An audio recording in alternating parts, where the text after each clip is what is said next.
You're listening to Pop This, the podcast where two women talk about everything pop culture. Here are your hosts, Lisa Christiansen and Andrea Warner.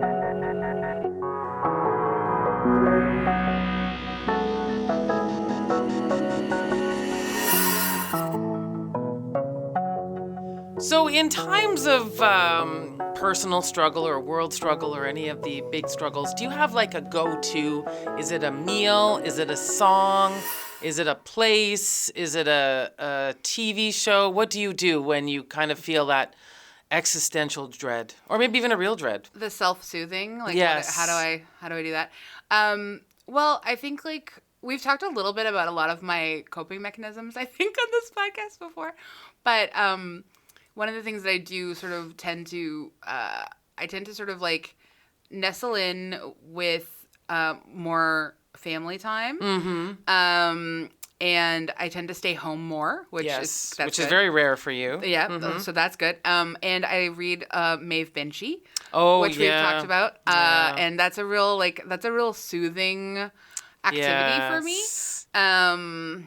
And I think sometimes I also like to really tend to like my home during those moments. Like I'll look through like old photo albums and I'll sort things and I'll try and make some order out of the chaos.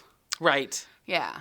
I'm kind of thinking now that it would be handy, you know how like, because we live here in Vancouver in an earthquake zone, and we're meant to keep an earthquake kit. Yes. Right, with all of the proper things that could help us for a few days. But I'm thinking what would be great to add to it would be like a little comfort kit. Yeah. On the side, you know? Maybe like old-timey iPod. You could put some songs on and then just charge up. Right, just in case you forgot to charge your phone up. Yep. And then maybe a couple of Maeve Binchy books, some solar battery pack, some cheap milk chocolate, because I don't need any fancy. When I need chocolate, I want garbage chocolate. Okay. I want just like milk, weird chocolate. What's your like favorite garbage chocolate? Probably a Crispy Crunch. I love a Crispy Crunch. Peanut butter on the center there. Crispy Crunch doesn't have peanut butter in the center. Are you talking about Crispy Crunch? Crispy Crunch is like a hard chocolate. It's like a hard sort of like, isn't it? Isn't it like that peanut filling on the inside? Layers of it? It's thinner. Yeah. You're not thinking of Coffee Crisp, are you? No. I like a Coffee Crisp though. But the Crispy Crunch doesn't have any kind of smooth like a. No, it's not smooth. It's crunchy. It's crunchy. Yes. That's why it's called Crispy Crunch. Yes. Okay. Yeah. But there's a peanut. It is a peanut butter chocolate bar. Yes. Okay. So those ones I like. I like those too. I also like just one of those dairy milks. Yeah. You know, the big ones, especially a fruit nut. I like a fruit nut. You like a fruit nut? I do. I know. And wow. Not many people like a fruit nut, do they? No. Yeah, do you also like Christmas cake? I can eat it, yeah. Wow, okay. I'm not a big fan of those cherries, but I like raisins and I like nuts and fruit together. I think I don't really enjoy chocolate and fruit together. I like chocolate and nuts together a lot, but I don't really enjoy fruit in there. Yeah, I know. But here's the thing, though. Not many people like fruit nuts, so no, it's all mine. It's all yours. It's all mine, and I really like the big version. And there's different versions too, because there's the British one, and then there's like a North American one. Okay. Do you also enjoy Raisinets? I don't mind them. Oh, okay. You don't like Glossettes? Really. It's a real like you prefer a peanut in the Glossettes? I do. Always. I mean, it's win-win for me. I don't mind either. Yeah. I like white chocolate, but only from Purdy's. I do not care for white chocolate. Yeah, a lot of people don't like white chocolate, but I like white chocolate only from Purdy's. But I do. I find it extra sweet, don't you? Yeah, but I hate dark chocolate. I'm not a fan of dark chocolate either. Really? No, not a fan. I rarely meet other people who don't like dark chocolate. I know it's like the height of sophistication. Yeah. Oh, a nice 90% cocoa with your red gross. wine. Vomit. Oh. Totally don't want that. Why don't I just eat a piece of bark? That's what it tastes like to me. Agreed. And why do I want it to be so grainy and sad? Yeah, and then tell me there's Himalayan salt. Not helping. No. Don't care. Don't care at all. No, I do not understand that. I also don't like marzipan. Oh, no, not a big marzipan. I don't like marzipan at all. It's not a favorite thing of mine. No, I won't eat it. I want it not anywhere near my body or my mouth. Yeah, it's a curious one. Although there is a croissant that I have had that has like double bake almond. Yeah, something like that. And it's pretty nice. Yeah, it's the almond paste, I think, that It's you're almond enjoying. paste. Is that Yeah. not marzipan? It is basically, but it's like marzipan is like the sort of more solid version of the almond paste. Yes. So I don't mind the almond paste Yeah. in that croissant. You know which one I'm talking about, I too, do. right? My mom loves that It's croissant. got a little bit of chocolate layer kind of through it, Is too. it from Thierry? It could be from anywhere. Okay. I don't. So I don't do all double baked almond croissants have a chocolate layer? I don't know. I haven't done any research. Okay. But I'm happy to. Get back to me. If there's Yeah. anything I would like to research, Uh-huh. it would be that. I don't know. There's something about, like, I don't mind good chocolate at all, but for some reason, like, I'm very content with a bag of Hershey's Kisses. Oh, I hate Hershey's Kisses, but I don't mind a dairy milk. Oh, I have like different- I love Hershey's Kisses. Yeah, I have a different, the Hershey's Kisses, the only ones that I like are the Hugs, because they have The the white white chocolate chocolate. and the milk chocolate together. Yeah, no. Otherwise, I find Hershey's Kisses a little too dark. Oh, really? They used to have an old formula, and Mm. which was even junkier and worse. Oh, And really? it kind of a chalkiness, which I came to really like. Yeah. And then they changed the formula and made it smoother. And I did find a very, very small group of people on Facebook that were trying to lobby Hershey's. Oh, if you want, when you go to the States, you can get the gross old version. Where? Like everywhere. Like Canadian You're aware of this phenomenon? Canadian Hershey's taste different than Yes. American Hershey's. Oh, okay. That's And what it is. Americans still taste like garbage. When I was in Vegas, I went to the big Hershey's shop. Yeah. And you can get like a Hershey's Kiss size of a baseball. Yeah, and that'll have your old garbage flavor that you like. When I found like the 6 people or whatever it was that preferred it, I felt comforted. There are like a lot of foods, well, maybe not a lot, but like a number of foods that are personal to me that have a different flavor profile in the States versus in Canada. And so like ketchup, Heinz ketchup, it tastes really different in the States than it does in Canada. And my mom will travel with her own tiny bottle of Heinz ketchup when she has to go to America. Really? Yeah. And also, like, cans of Coke taste really Yeah. different between Canada and the States. To the point where I'd actually rather drink Diet Coke when I'm in the States because regular Coke is kind of not great. And there's one other thing that I'm just forgetting right now off the top of my head. Maybe it was the Hershey's thing. I don't know. But, like, yeah, it's just a real chalky texture to that. I'm always tempted to carry, I just find it, I don't know if I could be that person, but I am always tempted to carry around some of the Frank's hot sauce on my own because I'll go out and they'll say, is Tabasco okay? And I'm It's just not the same. marginally. Yeah. Like, I like a hot sauce. Yeah. But when you say, is it so much trouble to have a Frank's around? And that's not even the most deluxe of the hot sauce. No. Like, yeah. it's pretty low rent hot sauce. Carlos likes the sriracha. I like a sriracha, but I like Yeah. the Frank's is a bit thinner, Yeah, and the more vinegary. more vinegary, and so it kind of goes a bit further. Sriracha is very concentrated. Yeah. And I do like a sriracha though. I mean, and I don't find I have a home of many hot sauces. Yeah. And they're not really interchangeable. No, they are not. They are not. What you would do with the sriracha is very different than the Frank's. But I think hot sauce should go in your care kit. This is true. I don't know what I'll be eating. It'll withstand a lot of stuff. It will be. I don't know what's going to happen. But whatever I am eating probably won't be great. And that little bit of Frank's. That little bit of Frank's will really help out. Oh, and I could have the regular Frank's and the Frank's with the lime. You know, we don't actually answer this question in the movie that we're going to talk about, but like, does Patrick Swayze ever get to eat or taste anything again? Or he's just As like a ghost? Yeah. Gosh, I don't know. That's a good question. I mean, I know that, like, you know, he can't feel love or whatever, but, like, I'm extra sad that he can't ever have ketchup. But he can feel love. Well, he can when he, like, enters someone else's body. At the end, he tells us. Sure, that's true. Yeah, Bring the love bring with the love with you. you. Oh, my God. Okay.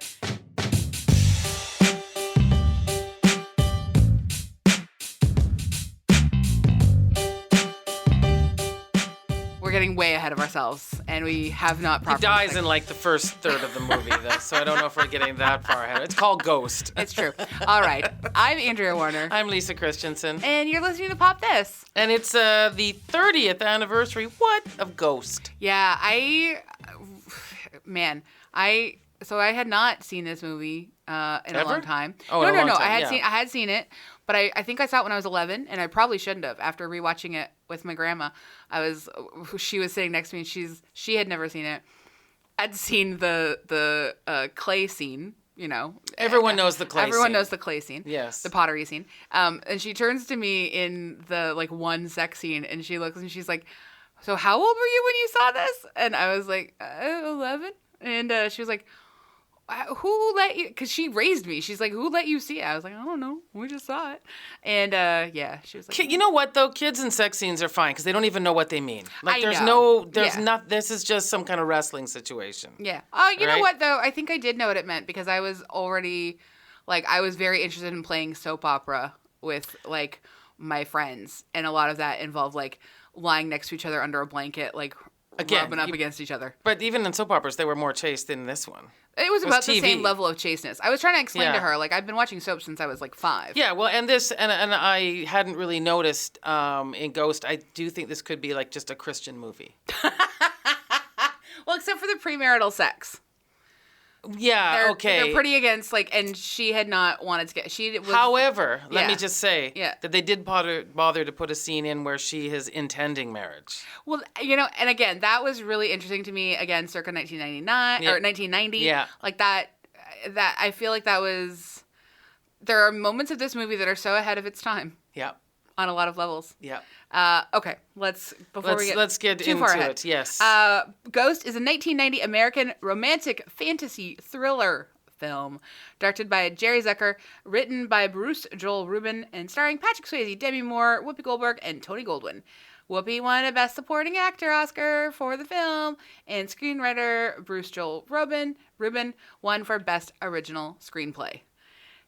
Were you, like, a little surprised in the after, like, revisiting this movie 30 years later, that he won for Best Original Screenplay? Sure was. Right now. Did you see my face? Is that why you asked me Yes, that? I did. Yeah, That's why you asked me that, right? Yeah, because we're not a visual medium, so I wanted to just give you a chance to, like, audibly express your thoughts. Yeah, quite.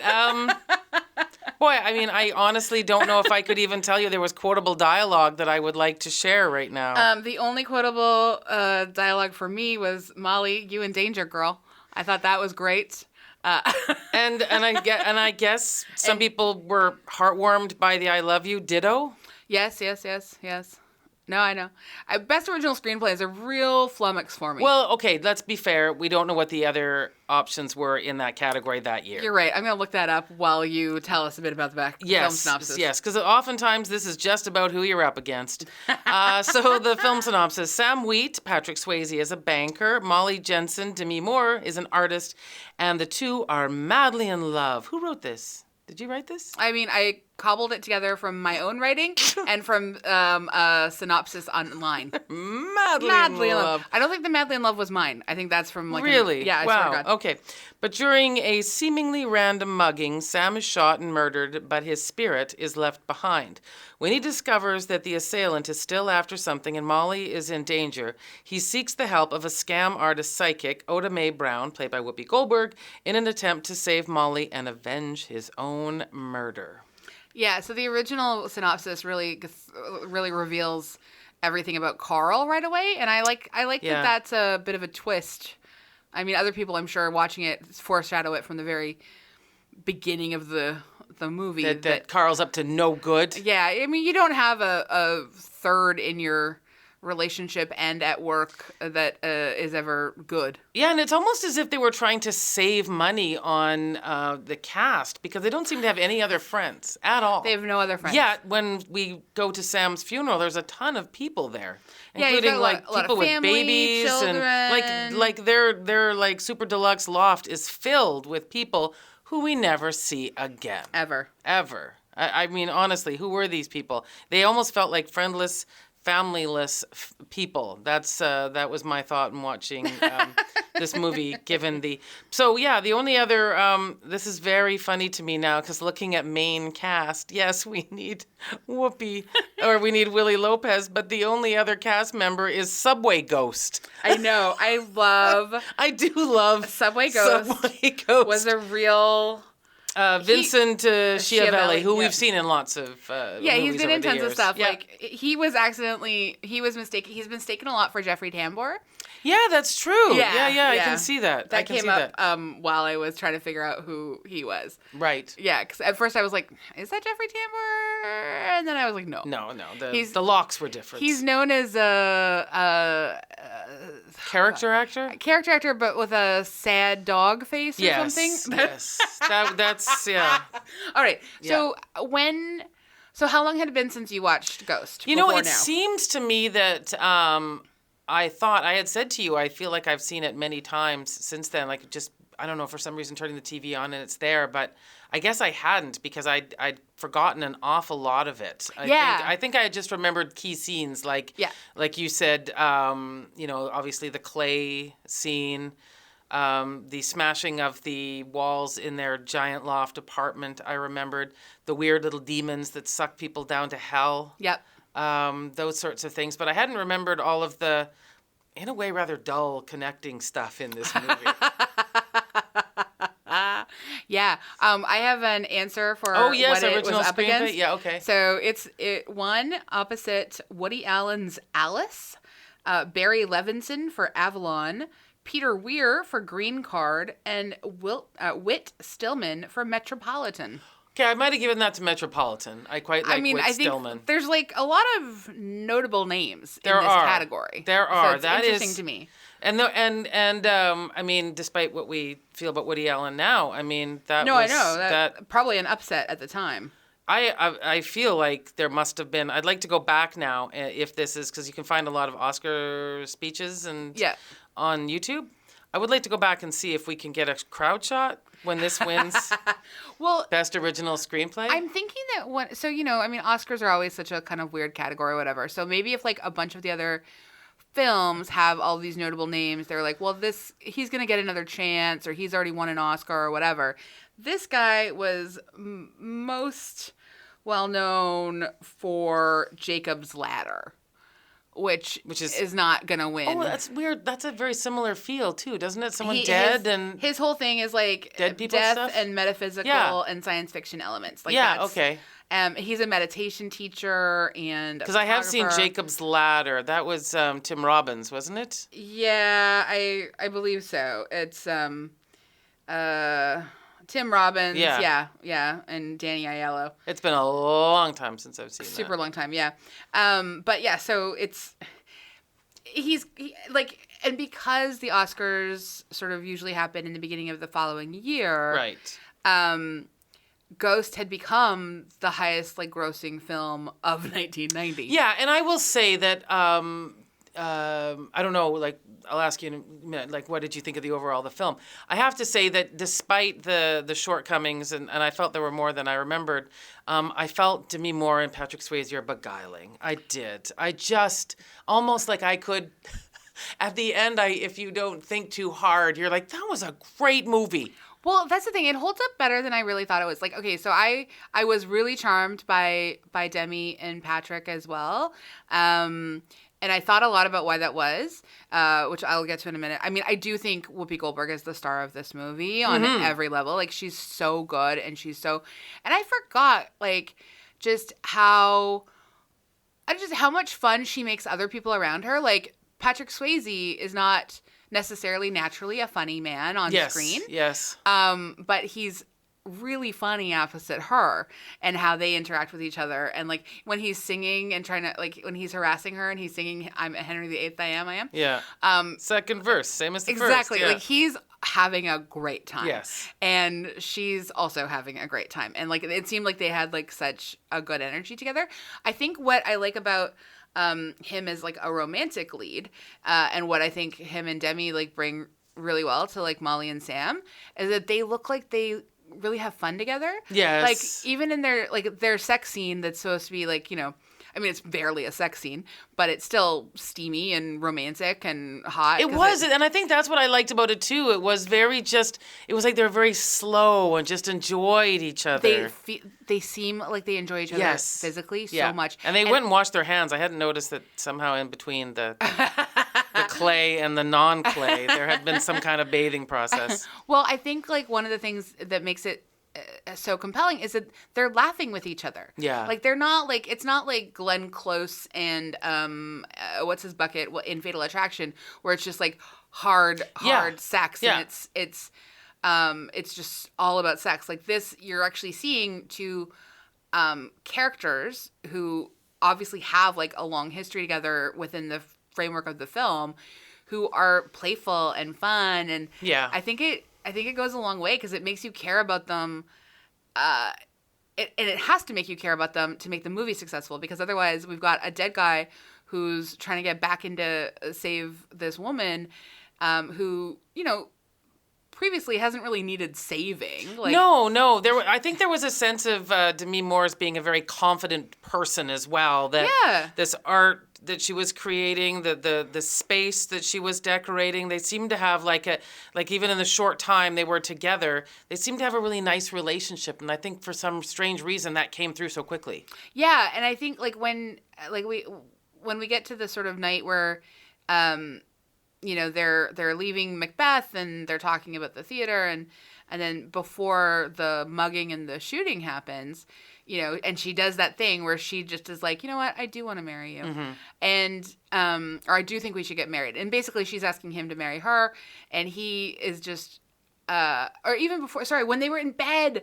Oh, this was my note to myself. Sorry. When they were in bed and his like vulnerability, I was like, he says something, and I believe I wrote it down. He's worried about, because he sees the plane crash, and he said he's not very lucky. Yeah, but he says something that's like really specific to how he, oh my goodness, where is it? Where'd my notes go? Oh no.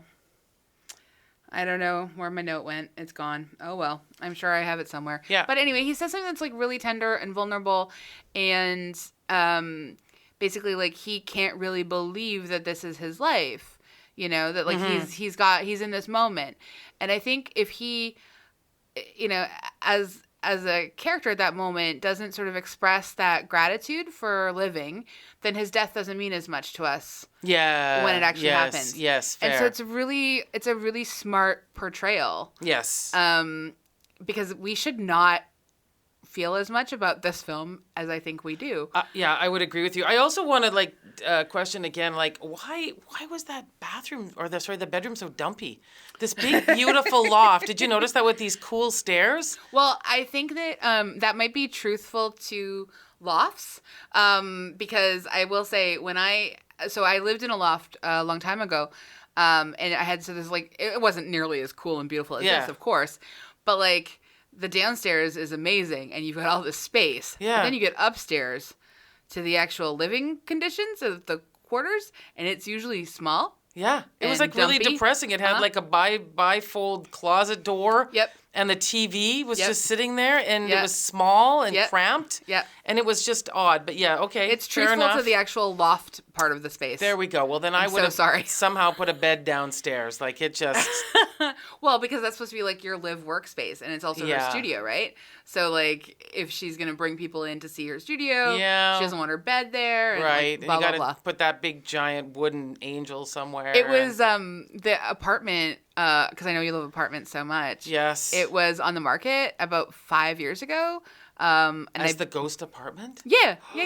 And I believe it wasn't, like, honestly, for Vancouver real estate, it seems like it's not even that bad, because it's in New York. 16 million. Oh. I thought you were going to go around 2 or 3, but okay. No, wow. 16 million. Oh boy. Yeah, what 16. Part of it, like, where is it? It's right downtown. Okay. Yeah. Wow. Yep. Okay. 16 million. So I'm a little bit short. A little bit short. Yeah, I do not have that. I do not have that. Wow, that is amazing. Okay, well. But yeah, let's talk a little bit more about Whoopi Goldberg. Yeah, I jumped all over the place. Sorry. Yeah, no, we did. So Sam gets shot. Yes. And he's being his buddy. Oh, terrible man, Carl. Carl weaseling in. Yeah. Has got some sort of scam going on. Well, he's obviously trying to funnel some money through accounts. It's all very complicated, and it's on a really old like Radio Shack computer. So The it's 1990 computer dynamics of this are so great. and the secretive codes that Patrick Swayze has, he writes on like a address book that you would get free at a dry cleaners or something. About the size of like two loonies put together. It's very small. Carl has hired this sort of like, kind of stereotype of a character. When you think about, that a Latino man. It's really, it's not great. No. In terms of sort of like the depiction. The actor does a great job. Yeah.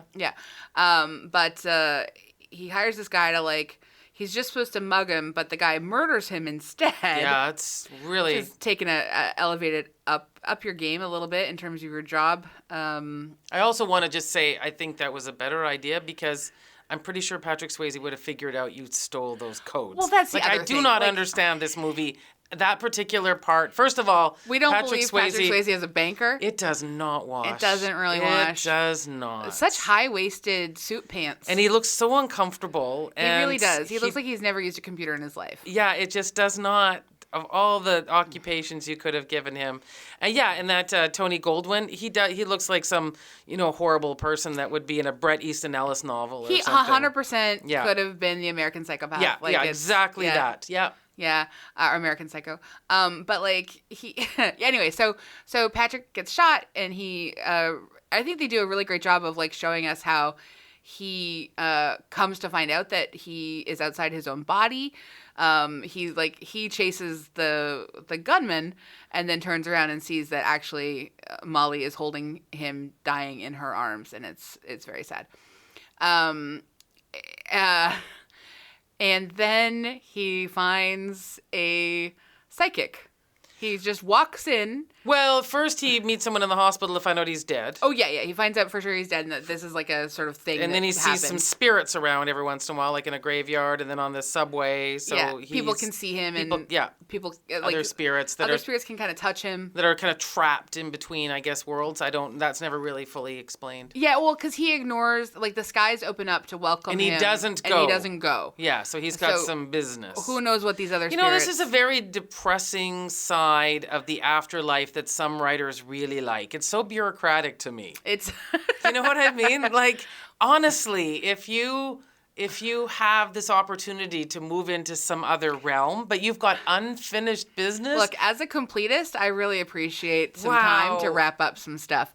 I am that person who likes this notion of needing to tie a bow on it sometimes. This is such a trope in so many movies and stories about that ghost that knows it was murdered and it has to solve things.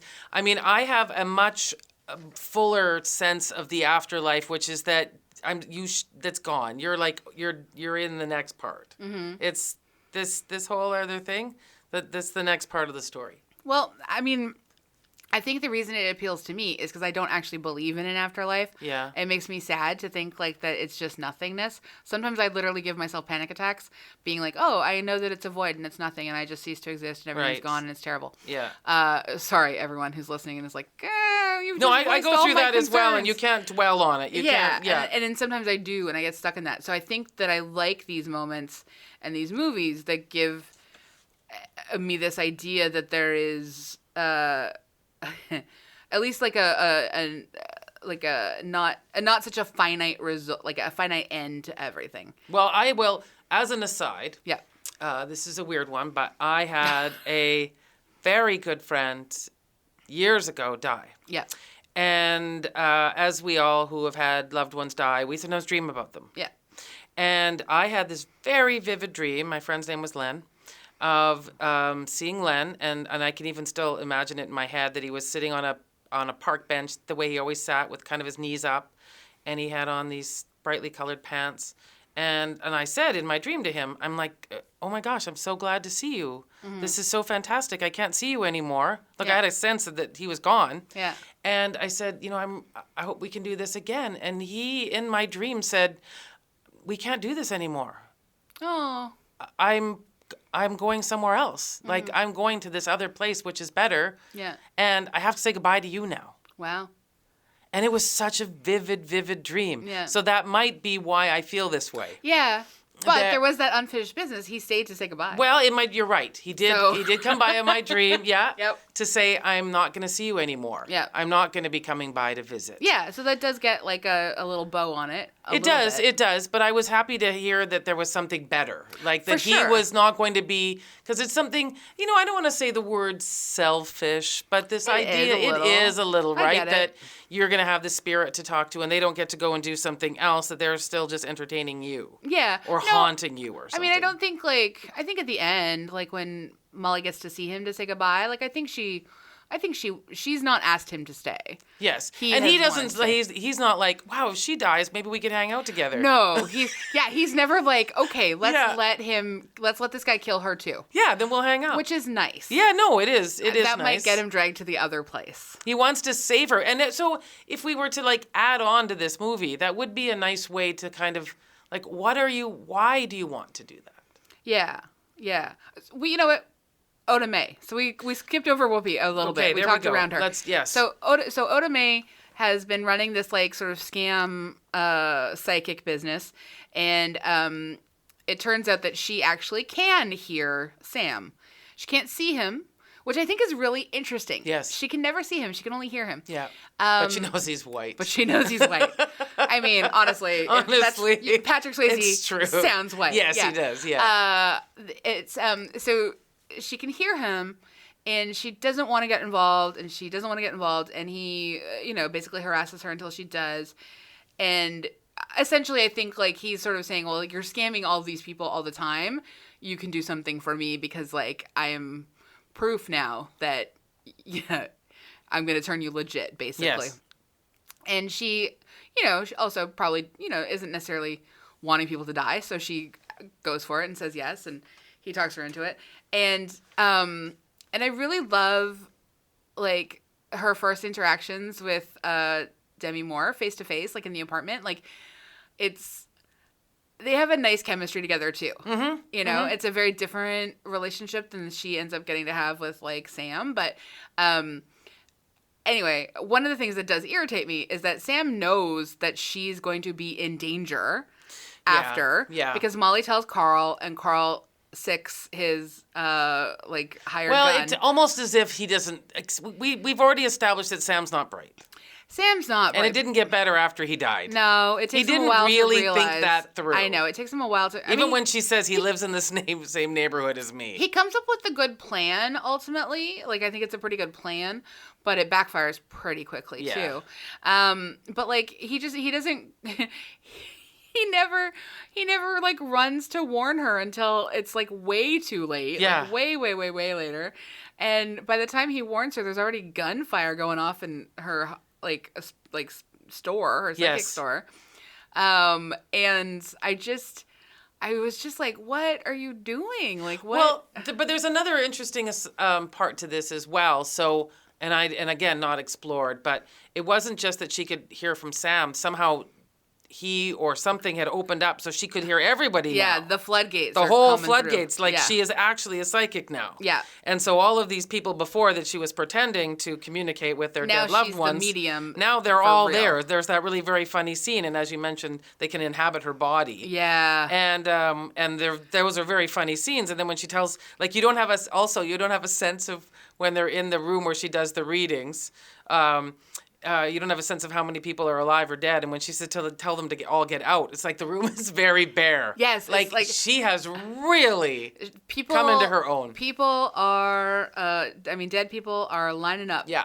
They want to converse with their loved ones. And of course, and I think that's another thing about this movie is that like almost everyone who sees this movie has the experience of losing someone. That's it, exactly. So it's very much about grief. It really is. Yeah, it's about carrying that grief and how you process it and what you do with it. And, like Whoopi Goldberg is so good as Oda Mae.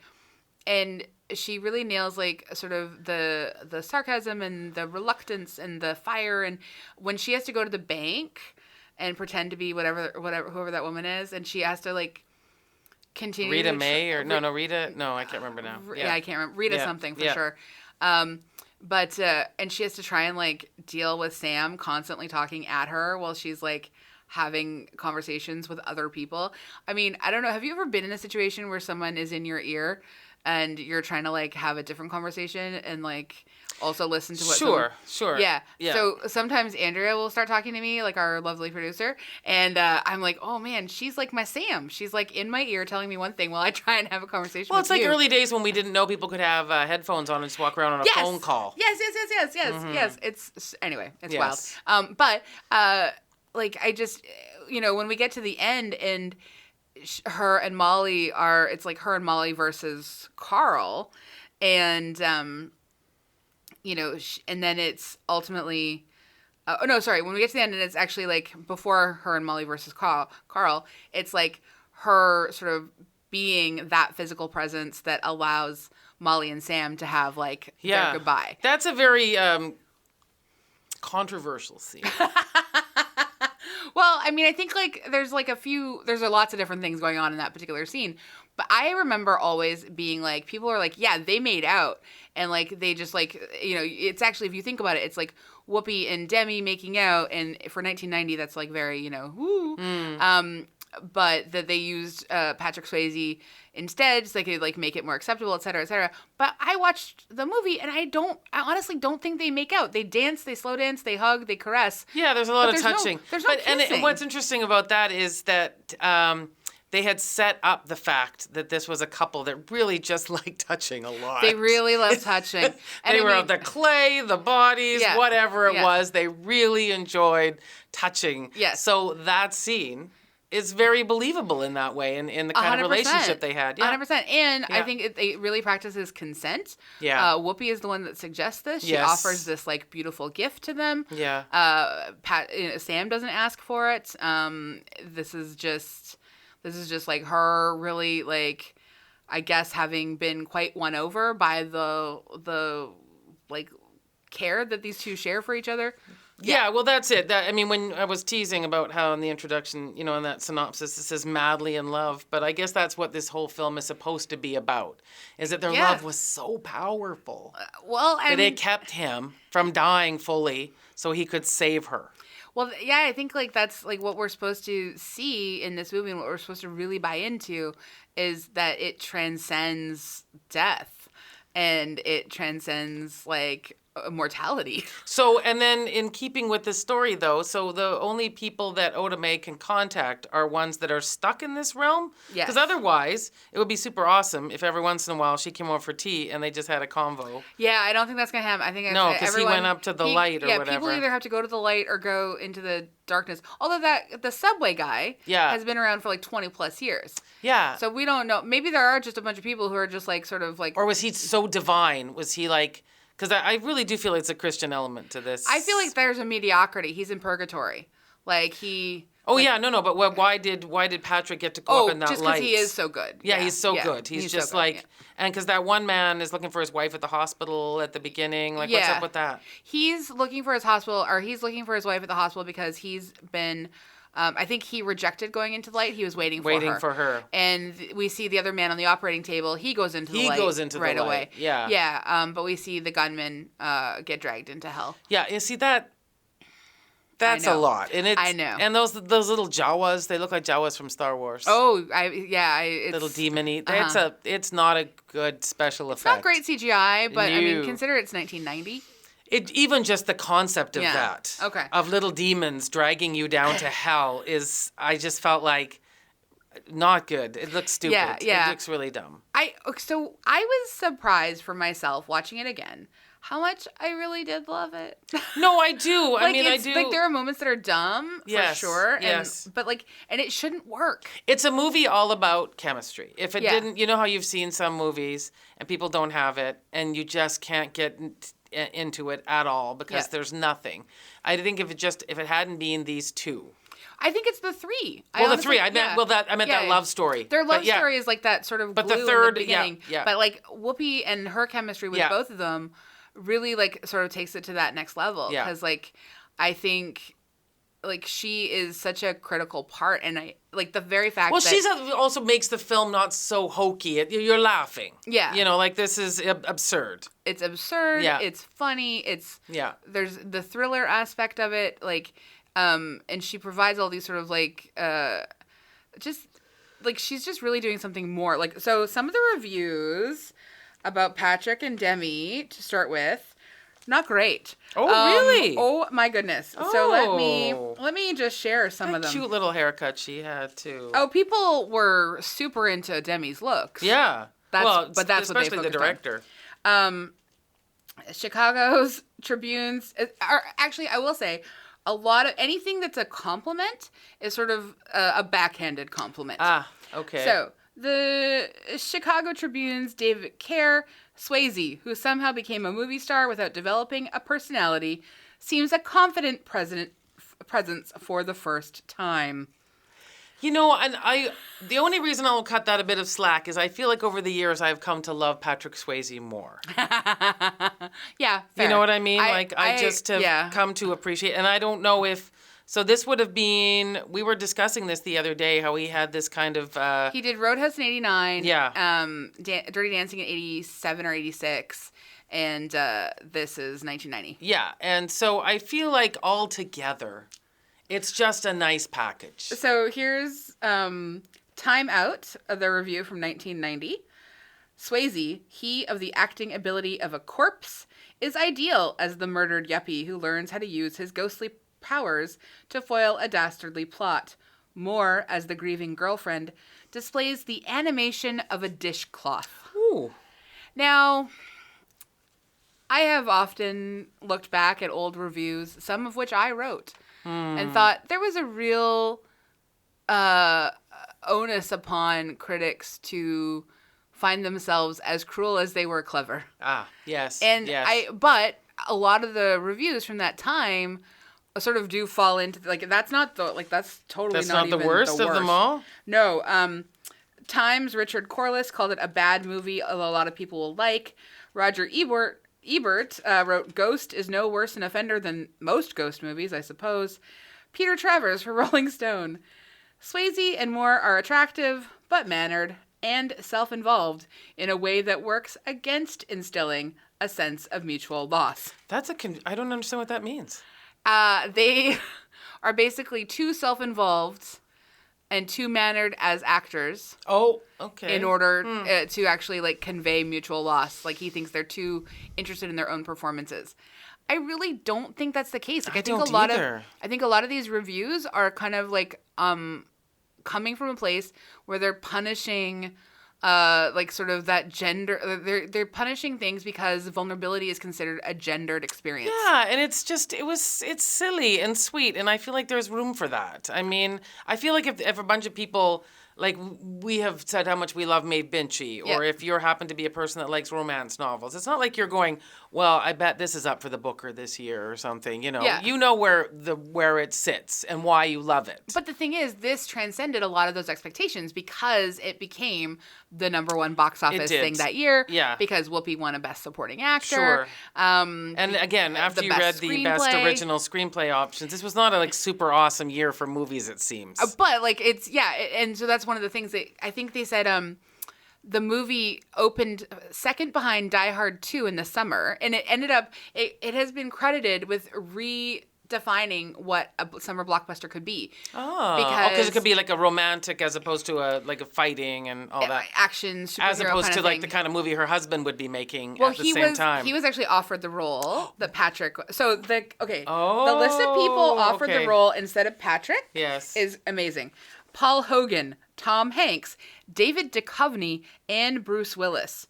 The director went to all of them before he finally agreed to even test Patrick Swayze because he saw Roadhouse and was like, this is ridiculous. I love Roadhouse, and by the way. He hated it. Okay. And then he saw Patrick's performance and he said, oh, sorry, I flipped the page.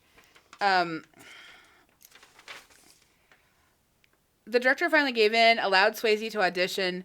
We all had tears in our eyes, he said, right there in the office, and we knew how it ends. I saw a side of Patrick that I never knew existed. But he was dead set against him. Yeah. Dead set. But I mean, I honestly think it would have been not the same film. I mean, I think Patrick Swayze was just endearing. I think he is too, and I think that I can't even imagine, Bruce Willis shows a tiny bit of vulnerability in Die Hard. A tiny bit. A tiny bit. But, I mean, to be able to actually get out of the way and, like... I'll admit this because it was a huge thing. I'd never watched all of Die Hard before. Oh, okay. And I did it at Christmas, like, when you're supposed to. Uh-huh. And I was really surprised at how terrible a movie that is. I love it. It's awful. Oh, I love it. It makes no sense at all. I watch it every Christmas. Why is he barefoot in an undershirt? Yeah, I know apparently he was bathing and... No, because he was on the plane and he was nervous, and the guy told him, here's how you curb your anxiety. You take off your feet and, like, rub them into the carpet, and that will ground you. Yeah. And so that's how he ends up. That is the dumbest setup for making somebody run around in barefoot with an undershirt. Oh, I know. But isn't it perfect that it's, like, a man that is tasked with that particular look as opposed to all of the, like... any woman action hero. Like, I just found that, like, to be... It just didn't... I felt myself so bored all the way through. I didn't care about anybody. Oh, I'm so sorry. Oh, it's okay. I mean... I really love Alan Rickman so much. Feel like it's... Well, Alan Rickman, I've seen in better films. Sure. I really enjoy Die Hard for some reason, and it gets me every time. I will never watch that again. Yeah, fair. Like, ever. Totally fair. And the quips at the end...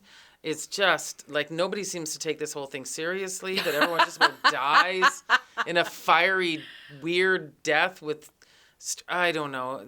Yeah, sorry. I know this is like a revisionist. Wow, Lisa didn't like Die Hard. How fascinating. Well, one of the things I was going to say about Ghost, though, is so it opens second behind Die Hard 2, and then it overtook it the following week, and it ended up staying in the top 5 of, like, the box office until American Thanksgiving. No, so was this a conversation at the Willis Moore home? Well, interestingly enough, it did. Sorry, I went really deep in the ghost research. Yeah. I'm so sorry. I'm just gonna No, I'm happy. Report to you all these. Yes. Like, I'm like a book report. But there is some more information I have found out. Here is some great information. This movie made Demi Moore the highest paid woman in the box office in Hollywood for her time. Yeah. So this movie led to... I saw this here. So to A Few Good Men, which is terrific. Yep. I love that film. That's a great one. Indecent Proposal. Never seen that. I saw that. It's okay. Okay. Disclosure. I think I've seen that. Yeah. And as you say here, that it comes out to more than $1 billion. Yeah, like that's her box office. Yeah. And so, of course, she was the highest paid woman, but it hadn't kicked off until Ghost. The other women that were considered for the film, for Ghost, for Molly, Michelle Pfeiffer, Kathleen Turner, Deborah Winger, Molly Ringwald, Meg Ryan, and Madonna. That is just a cross-section of everyone famous in 1990. Because there's no similarity between any of these people. It's just women who are sort of like hot draws or considered hot draws by producers. I could kind of see Deborah Winger. Yeah, maybe. I think she was like, I mean, sadly enough, I think Demi Moore was so young in 1990 for this particular role that Deborah Winger would have been like a different age bracket. Because have you ever seen Urban Cowboy? I haven't actually. I know. It's a real shame on my part. Yeah, I failed you.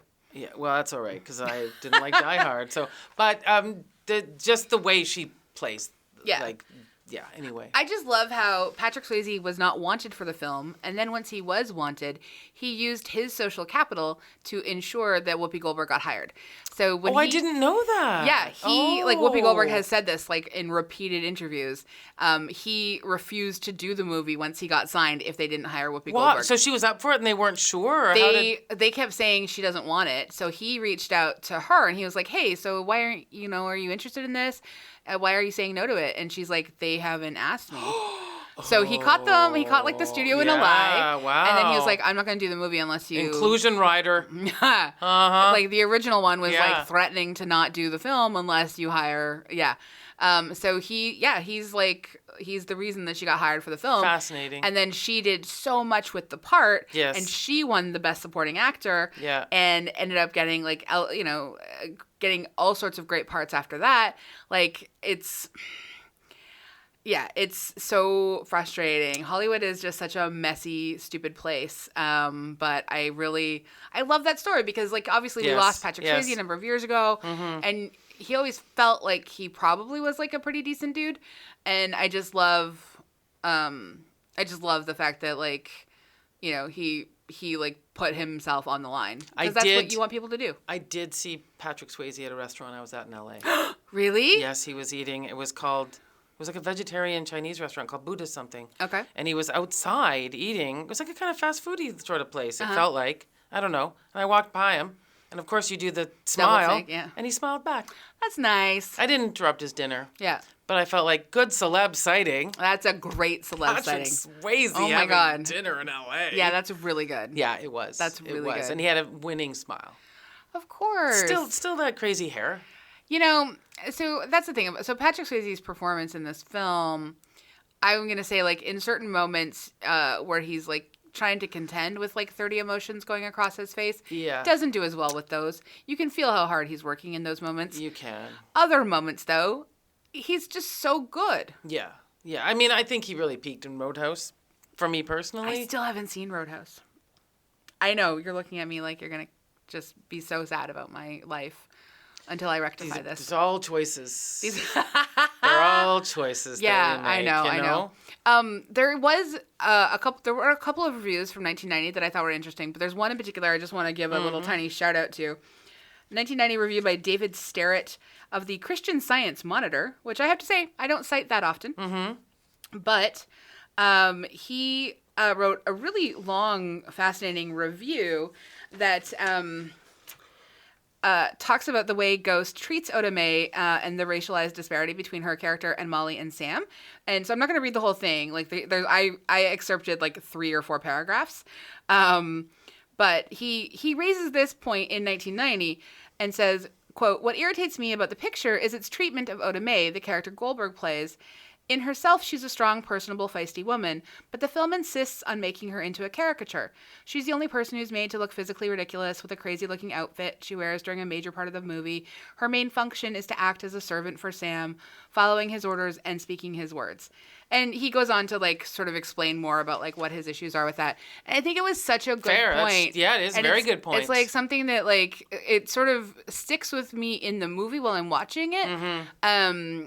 But I don't think it's something that was super talked about in 1990. No. And so I was just really fascinated that we've been talking about these kinds of things for 30 years. You know what as it we is? Always say. We just have, over the years watching movies, we've just assimilated this idea that there's no class or race, that these people have this house, and it's just a normal house. It's just a normal apartment. No one ever has the discussion. But I think it's afforded to white characters. Well, that's what I'm saying. Yeah. Like we just... White characters get a presumed lifestyle. Yes. Characters of color are always in service a lot of those white characters. Exactly. So, but you've got used to seeing it in so many stories that it takes someone to look at and go, hey, come out of here for a second and have a look back in, and you go, absolutely. Yeah. That's what was going on there. But you've been, over the years, just watched so many of them, whether it be in TV as well, right? Oh, for sure. My God. I mean, and then every once in a while, somebody will write a smart piece about, do you know how much that would have actually cost? Like when we talk about Sex and the City. Or like when we had Akilah Newton on to talk about Shondaland and how that like really flipped the script on like, these are all of these black characters who are not caricatures, not stereotypes. And they have money and power and influence. And not in service of, like, whiteness all the time, you know? Yeah. So, anyway, I just think it's a really interesting review, and I encourage everyone to go check it out. Yes. I mean, I know that critical writing has been going on for, like, decades and decades and decades, but, like, film criticism hasn't always been the most nuanced in terms of, like, race and critiquing race. So in the end... with Ghost, it's still worth seeing, you think? Well, The Guardian just did a big piece like 2 weeks ago. Oh, really? I didn't see it. Celebrating the 30th anniversary. And they have retroactively reviewed it and given it 5 out of 5 stars. And I mean, I think that's a little thirsty. That's the. Like, I'm not saying I didn't enjoy it. I did. I loved it. I'm so glad I saw it. And all the way along, I never found myself bored. I didn't feel like it had some moments, you know, where I was imagining myself in the theater and like I could go pee now.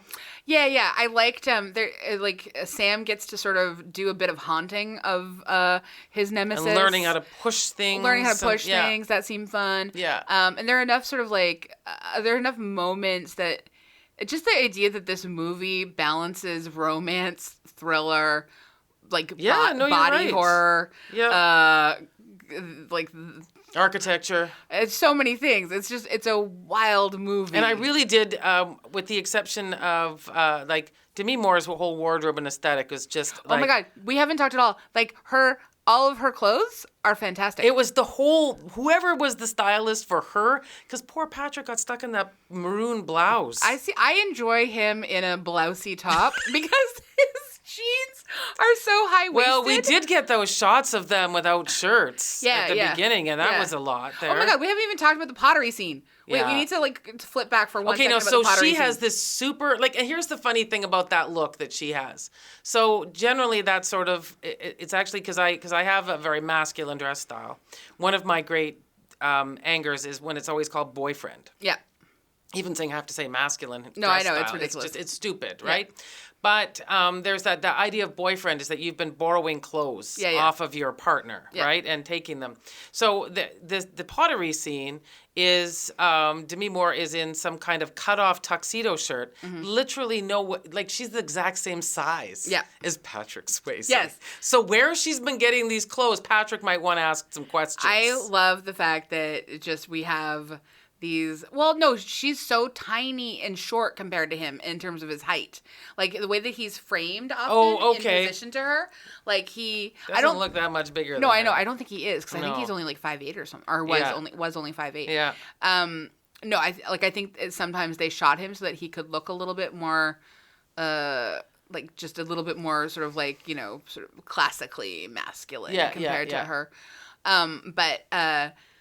But just when he comes up behind her and sits down on the pottery wheel, I had forgotten how phallic the pot was that she was making. Yeah. The framing of the shot, where it's just coming up from between her legs, and she's putting her hand right down right in there, in it, it's but I mean I don't it's just, and it's up and down. Oh my God, I was like, this is so much. Also, if you were with Patrick Swayze and he looked like that, you would want him to walk around with just denim on. 100%.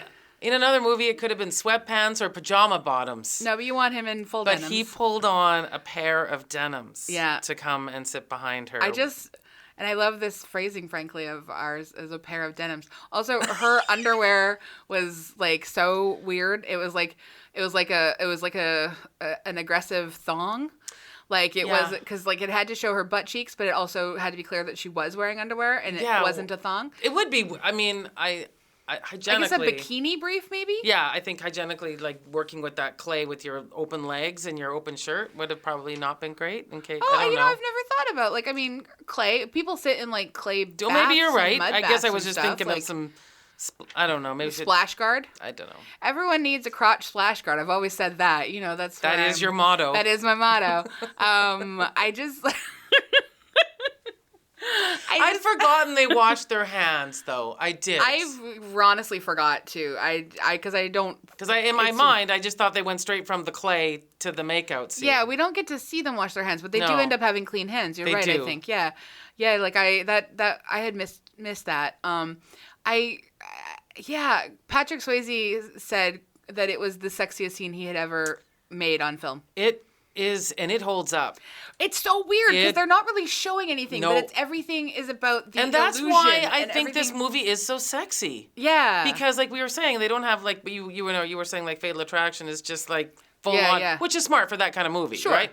But just the fact that it's just their body parts and just the touching and her hands going down his back to the top of his... Yep.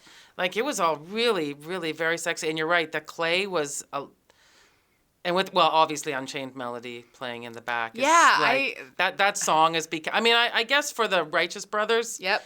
I'd have never heard them say anything bad about it, but that is the first thing... If you hear that song anywhere, do you not see 100%. Them at that... Yeah. 100%. That movie made the Righteous Brothers relevant again in a way that had really eclipsed and when whoever thought of that, it was so the smart. Perfect song, and because it keeps refraining throughout the film as well. Yeah. So you know how you love production design, and the jukebox that et cetera. So the production design I think on this movie is pretty great, except the office looks terrible. All that blue carpet, don't understand that. But anyway, production design in the rest of this movie looks pretty great. Tony Goldwyn's wife was the production designer, and she got him the audition to play Really? Carl. Wow. Well, he was a fine Carl. He's a great I'm not Carl. gonna No, it's complain about that. super Carl. Could have been Emilio Estevez too, though. It could have been so many people. But Or yeah, Charlie Sheen. Yeah, he's a fine Carl. Yeah. But yeah. So anyway, just like more, the shelves they had in the kitchen with the things on there. Yeah, I mean, she's a production designer, and that's her thing. It was really, really beautiful, I have to say. And yeah, her wardrobe, I mean, is just stands out. Yeah. So while I don't think that it's a 5 out of 5s like the Guardian said a couple weeks ago, I don't think I'm gonna go there. it does pop for me. It does pop. Yeah. I mean, I'd like to reserve 5 out of 5 for like Citizen Kane's and things like that. I mean, you know what? This is someone's Citizen Kane, though, I will say. Oh, that's lovely. This is my Citizen Kane. That should be everyone. Yeah, you're asked, what's your Citizen Kane? Yes. And people will go, oh, thank you for asking. I've been waiting for this moment. I've been waiting for this. So long.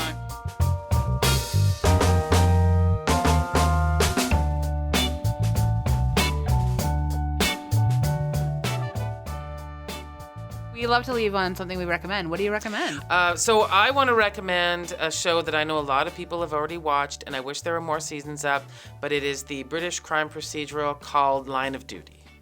Oh, okay. And there's only one season up on Netflix. I'm halfway through right now. It's all I can do to not leave right here. Wow. To finish it up. All right. So, you know, that there are always a distinction. There's like the mysteries and stuff, but these police procedurals, you know, with the corruption and the cops working and who knows what and how do we gonna... Anyway, it's a really good one. There's 5 other seasons of it, but Netflix only has one, which I think is cruel. If you're gonna like put up a really important show, Line of Duty, with 5 seasons, give us some other ones. Well, maybe they'll acquire them after. Well, that was from 2012. Okay. So that's been a while. Oh, yeah. But maybe they want to see if anybody watches it, and then you could clamor for more. Maybe that's true. Okay, so I'm going to say Line of Duty. Yeah. Okay, cool. I would like to recommend, it's a lecture. It's online. I went and saw it in person. I was very lucky. But Roxane Gay was in Vancouver to deliver a talk as part of the Phil Lind series at UBC called Thinking While Black. And she did an amazing, she read a piece. She also read a piece that had been previously written. She read a specific piece that she wrote for this series, and then she was in conversation with my friend Junie Desiel for like an hour. Anyway, the whole thing is about an hour and a half. It's online. It's on YouTube. It's called the UBC Phil Lind Initiative 2020, Thinking While Black, Roxane Gay. It's so good. I highly recommend checking it out. There's so much interesting stuff that they're talking about. And I mean, I know she's my friend, but Junie did a great job and asked really thoughtful questions. And it was just a magical... I've never heard recommended a lecture. That's fun. Yeah, it was just a really magical night. And I just... Did you get to meet Roxane Gay? No, they didn't do any kind of meet and greet. Yeah, but... Got to pay extra for that. It was a free lecture. Yeah, there you go. So. Yeah. But so good, and so go check it out. Excellent. Yeah. Thank you so much, everybody, for listening. You can hang out with us on Twitter, on Facebook, on Instagram. You could send us any of your suggestions of stuff you'd like to hear us talk about at popthiscollective@gmail.com. And you could rate and review us 5 stars. 5 stars. Always. Just like Ghost from The Guardian. 5 stars. We like to think we're a little bit better than that even, so maybe a 6. Thanks so much for joining us. We recorded at the Vancouver Public Library. Our producer is Andrea Gin, and we'll see you soon. Thank you.